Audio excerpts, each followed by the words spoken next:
Hi guys, Chelsea the Reading Outlaw here to do a July wrap-up video. I know I've been trying to get better about giving you guys stats, but I still haven't found a really great way that I want to do that yet because of the some video editing problems that I have. It doesn't make it easy to show you guys the graphs, and I don't really like just reading through the statistics because I feel like that can be kind of hard to follow along to, not necessarily the most engaging content. So for now, I'm going back to just telling you guys about the books that I've been reading and what I finished, and I will try to figure out a way to keep giving you guys stats, and we will see how that goes. All right, but I do have a couple of numbers. I unfortunately this month read 100% books by dudes, and so I will be working to fix that in August because I don't like it when that happens. And I also read 8 books this month. I will tell you first about the ones that I don't have to show you because they were either digital, audio, or they had to go back to my library. I finished 2 graphic novels. I finished Chew Volume 7, Bad Apples. I also finished Chew Volume 8, Family Recipes, both by John Layman and Rob Guillory. I am absolutely in love with these series. If you've been watching my channel for any length of time, you will have seen it mentioned before. These are the last 2 trades that my library has, so I'm officially all caught up with where the story is, at least in terms of what I have access to. I'm really enjoying it. It just keeps getting better the further we get into it. I love Tony Chu and all of his various relatives. There have definitely been some twists and turns that I wasn't expecting the story to take. Things have gotten emotional in ways that I wasn't necessarily anticipating, but I really enjoyed reading those, and I'm sad that they are all done.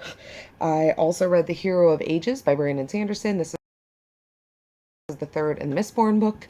I recently put up a review of the Mistborn series, kind of my thoughts, and I will link to that down below in case you want to check it out. The third book was definitely my favorite book, and it was the book that to me made all the other books worth reading. The series is kind of an investment if you don't love some of the characters, although the third book is definitely worth the payoff. I also listened to or finished my audiobook reread of Bloodsong by Anthony Ryan. This is the first book in the Night Raven trilogy, I believe it's what it's called. The second one, Tower Lord, is a book that Connor and I are planning on reading sometime in August. At least I know for a fact it's Connor and I. I'm not sure if there are other people reading along. I also know that Caitlin didn't necessarily love it, which makes me a little bit wary, but I really liked Bloodsong, so I have high hopes. This month I also listened to, or I didn't listen to, I read the ebook of Armada by Ernest Cline, which is his newest book. It was okay. I enjoyed it. I definitely had some problems with it. Hopefully I'll have a review video up soon. I would probably give it like a solid 3.5 stars because while I definitely had problems with it, there were things also about it that I really enjoyed. Things that I'm finding are kind of now typical of Ernest Cline's work now that we have a couple books to look at. His pop culture references, some of the ways that he writes his characters and shapes his stories, all of which I think are really appealing and make the book really quick to read, but there were definitely some issues that I had with kind of the pacing and the characterization and some of the relationships that happen. Yeah, I will have more thoughts later. But I think that is about all of the books that I don't actually have to show you. So onto the books that I have to show you. This month I listened to, this is why I got confused, listened to Ready Player One by Ernest Cline. I had read this paper copy before, but I got the audiobook because Will Wheaton narrated it and he did an absolutely fantastic job. From what I hear from some of the people I buddy read with, he actually did a really good job on Armada too. But I listened to Ready Player One and I remembered how much I absolutely adore this book. It is a book about Wade Watts, and Wade Watts is a living in the future in a world that has basically been destroyed in all of the ways that we would expect it to be, environmentally and through overpopulation and all of these things.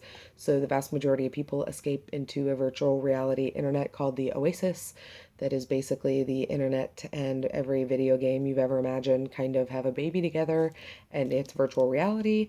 And the inventor of this place basically leaves a huge scavenger hunt to his fortune inside, and Wade and his friends kind of go, or first of all, Wade makes friends, and then he kind of goes on this pretty epic adventure to find out where the money is and to go through it all. I absolutely adore this book. It is one of my absolute favorites. I'd forgotten how much I loved it because I forgot how many of the details were appealing to me. I understood more of the references this time, so I actually think it's one of those books that gets better with age.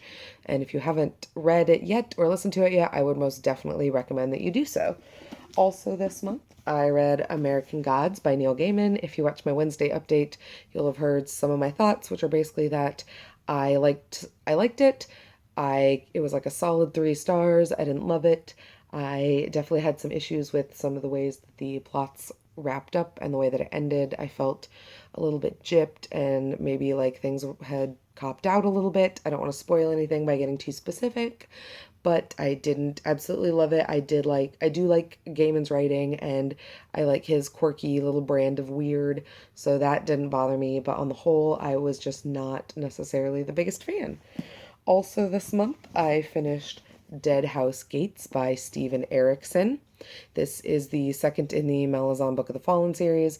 I actually really liked this one. I liked it a lot more than I thought I would. I had heard it was really battle heavy, like going into it.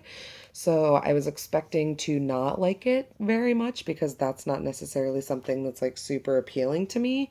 But on the whole, I actually found that the settings and the way that the magic system worked and the way that everything kind of happened, I actually really, really enjoyed. And so, actually, still, I need to take that out. I left the post-it in when I was reading and I forgot to take it out. In fact, you're going to see it live and in person, you guys. I'm just going to go ahead and pop that out of there. But yes, I just finished this one very, very late last night at work and really enjoyed it. I'm looking forward to getting onto the third one because I hear from here on out they pretty much only get better.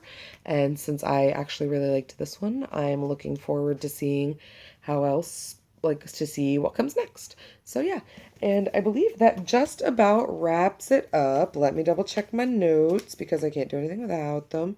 Yeah, that just about wraps up everything. It was a pretty good reading month for me. I didn't get through everything I wanted to, but I didn't necessarily think that I would because I had a lot of really ambitious books on the pile. So I will be pushing some of them into August. I will be continuing on with Jonathan Strange and Mr. Norrell by Suzanne Clark and The Way of the Kings, or The Way of Kings by Brandon Sanderson. I'm hoping to have both of these finished next month. If I can do that, then I will be able to go right into the Words of Radiance read along that's going on in September for Year of Cosmere, and then I'll be pretty much caught up right at the end of the year finally. And yeah, so those are kind of a little hint at what's coming up. But the very next thing on the agenda is, of course, read the BookTube-a-thon that's coming up on Monday, that starts Monday. I'll have my TBR video posted Monday. I'm hoping to do some of the challenges. I will link the info video down below to let you guys know more about what's going on. But yes, as I have said before, that's going to be an all graphic novel edition, and I'm hoping to just kind of give myself a little bit of a break and ease into August feeling really, really good. So let me know down below if you have any thoughts about the books that I've read. Like, subscribe, and I will see you guys another time around the internet. Bye.